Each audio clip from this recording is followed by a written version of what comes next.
সম্মানিত উপস্থিতি, আমার শ্রদ্ধেয় ও মাথার তাজ শিক্ষকবৃন্দ, হে অভিভাবকগণ ও আমার হৃদয়ের আলোকবর্তিকা, প্রিয় বন্ধু ও ভাইরা, আজ আমি দাঁড়িয়ে আছি এমন এক মঞ্চে যেখানে চোখের জলে লেখা স্বপ্নের নাম আল বুখারী মাদ্রাসা। আমাদের এই প্রতিষ্ঠানের 8 বছর পূর্ণতা। 8 বছর যেখানে প্রতিটি কোরআনের আয়াত আমাদের মুখের ভিতর জমেছে, আর প্রতিটি কোরআনের আয়াতের সঙ্গে জড়ানো আমাদের মায়ের চাহনি, বাবার দীর্ঘশ্বাস।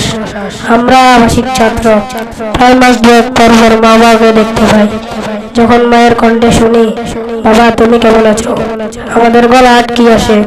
কিন্তু আম্মুকে বলি, আমি খুব ভালো আছি। মা, আজ 1 পৃষ্ঠা মুখস্থ করছি।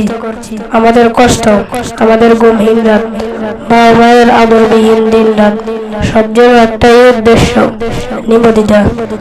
মা বাবার মাথায় জান্নাতের নূরের মুকুট পরাতে চায়। শুধু একটাই উদ্দেশ্য, মা বাবার মুখে হাসি ফোটানো, জান্নাতের নূরের মুকুট পরানো। প্রিয় উপস্থিতি, আপনারা জানেন হাফেজদের জন্য জান্নাতে অনেক মাকাম নির্ধারিত আছে, যা সাধারণ মানুষের কল্পনারও বাইরে।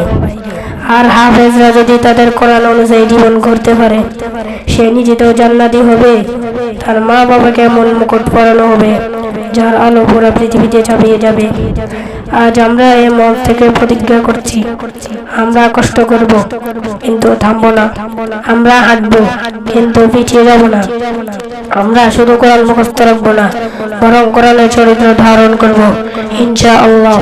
সবশেষে বলছি, আল বুখারী মাদ্রাসার পরিচালক পুরো পৃথিবীতে আমাদের হৃদয়ের গভীরে যিনি বসবাস করেন, তিনি আমাদের উস্তাদ মুহতারাম হাফেজ মাওলানা মোশাররফ হোসেন সাহেব হুজুর, যিনি আমাদের নিয়ে স্বপ্ন দেখেন, যিনি আমাদের জন্য কাঁদেন, আমাদের প্রতিটি ভুলে যার হৃদয় কেঁপে ওঠে। আমরা দোয়া করি এর জন্য হাজার গুণ বিনিময় দান করুক। আমিন। জাযাকুমুল্লাহু খাইর। আসসালামু আলাইকুম ওয়া রাহমাতুল্লাহি ওয়া বারাকাতুহু।